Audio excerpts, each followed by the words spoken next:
You know what? I was combing through my subscription feed just to see what the wrestling world is talking about, and I came across this title from the MVP's video of who's going to be the fourth person in the Four Horsemen with, well, you guys can see it on the screen. And I just thought, man, that'd be a good... I'm not watching that shit. Fuck them dudes over there. They challenged me to see who can get to 1,000 subscribers first, and we are almost there. I'm gonna need your help getting to it. So if you're new to the channel, subscribe. We make wrestling content over here, and we're pretty close to hitting that milestone. Is it 1,000 subscribers, a whole bunch of subs? No, not really. But you have to celebrate each goal along the way, even if nobody else will. I'm gonna watch their video. Just not here. I have to make up my own thought about this. And this is something that's been bothering me for a while, and I just never thought about how to put it together until I saw the title of that video. Let's talk about Seth Rollins. Yeah, let's talk about Seth freaking Rollins. Yo, Seth Rollins is a grade A crash out. Oh, I love me a good crash out. Y'all know that. I love me a good crash out. There's a crash out trio, and I know my guy Magnus is going to agree with this because I think he kind of put it together, where it's Drew, Seth Rollins, and Kevin Owens. That's the crash out monster trio.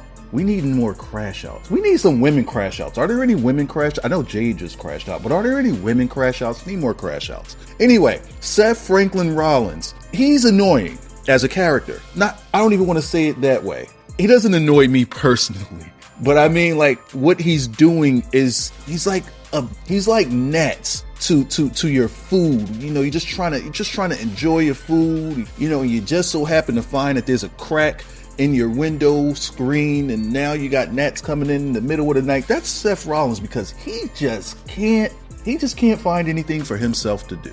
The guy just can't stop sticking his nose into other people's business. You could go back to last year's WrestleMania. CM Punk left him high and dry while getting injured, so Seth Franklin Rollins didn't have anything to do. He inserted himself into Roman Reigns and Cody Rhodes' business. Wasn't his business. He didn't have anything to do with it. But let me be your shield. And now he's in the main event of WrestleMania Night 1. Okay, kudos to you. You found your way in. Not on your own merit. Just like, what was that, 2015? When Roman and Brock Lesnar had their match and Seth Rollins was the Money in the Bank winner, and he inserted himself into that one too. Seth Franklin, he just can't. Has there ever been a time where anything was centered around Seth? I'm not saying that begrudgingly. I'm really thinking about that. Has there been a time where something was centered around Seth? You know what? Now I finally realize why Seth can't get a WrestleMania main event that's centered around him. Dude can't mind his own business and create buzz for himself. He's always in somebody else's shit. Which is why Seth Rollins selling his soul is the best answer to all things here. If it wasn't for Seth Rollins doing what he did to CM Punk at the Elimination Chamber, then who knows? There might not be a John Cena heel turn. I'm not talking about real life. All right, things played out the way that they played out. I understand. It's because that's how the story's supposed to go. I understand. But if we are continuing with the story, if we're just looking at this from the mindset of I'm watching the story, so if this thing didn't happen in the story, then this other thing would not have happened. Granted, there's other ways in which you could have gotten to it, but if Seth Rollins was just minding his business, took his elimination like a champ, like a man, then maybe, just maybe, they would have to find another way to get to the John Cena heel turn. But, what they'll say in story is, Seth, if you didn't curb stomp me, then we don't have to deal with this big old conundrum that we have now. We won't have this problem. But no, Seth, it's your fault because you can never mind your business, and now we got a bigger problem to deal with. Let's go back to last year's WrestleMania. If Seth Rollins doesn't decide that he wants to be Cody's shield, then maybe Roman doesn't lose the title. If Roman doesn't lose the title, then maybe The Rock doesn't have to go looking for his champion. Why? Because he already has his champion in Roman Reigns. Think about this. We are at the Georgia Dome. Is that where Georgia Tech plays? Whatever. But we're at that stadium, and we have a promo segment, which I like to call cinema, between Roman Reigns and Cody Rhodes. And what does Roman Reigns say to Cody Rhodes? You're in my way. You're in my way in life. Well, what does that mean? Did we ever figure out what that meant? I think that what that meant was that he was The Rock's champion and he got everything that he wanted in life because his soul was already sold. But it came at a price. He needed to be the guy. He needed to be the champion. And Cody's existence got in his way. Well, how did Cody's existence get in his way? How did Roman lose the title? Seth Franklin Rollins. The guy just can't mind his business. And now he says, taking CM Punk out of the main event of WrestleMania. Nah. That wasn't enough. That wasn't enough. He wants to make sure that CM Punk isn't even going to go to WrestleMania.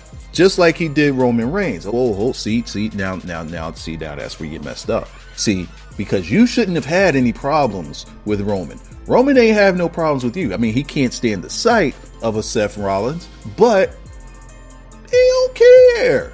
Roman's had his eye on a different prize. He doesn't care about Seth Rollins. Wish you the best, Seth, but I got bigger fish to fry.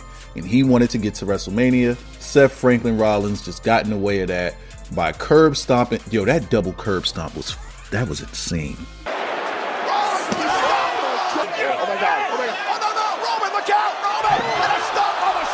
That was crazy work. But curb stomping him twice on the outside, once with the double curb stomp and then the other on the stairs, which took him out of the Elimination Chamber match. He couldn't even compete in it. Why? Because Seth Rollins. However, if this match ends up as a triple threat match and CM Punk uses a favor from Paul Heyman to get themselves into the main event, then does that mean that Seth Rollins lost? Does that mean that Seth Rollins lost at what his goal is, which is to keep both of these men out of the main event and out of WrestleMania in general? And if he fails, does he become a grade A crash out? Does he sell his soul to try to prevent this from happening? I mean, he's already got one foot in there, and he said he'll do anything it takes to make sure that they don't make it. And I think that that's the only thing that can stop it at this point. Seth is going to continue to crash out. But at some point, I would love that booking and creative actually gave Seth his flowers and made some sort of storyline that centered around him, rather than Seth being the guy that dances with the guy. At some point, Seth has to be the guy. Very decorated champion. And even when they gave him his own title, it still wasn't enough. He still couldn't be the guy. I don't know what they can do to fix that, but I would love for you guys to give me your thoughts on it down in the comment section below. Like the video if you did, subscribe if you're new, and as always, we got way more content coming your way, but you could click on one of these two videos in the meantime. Salute.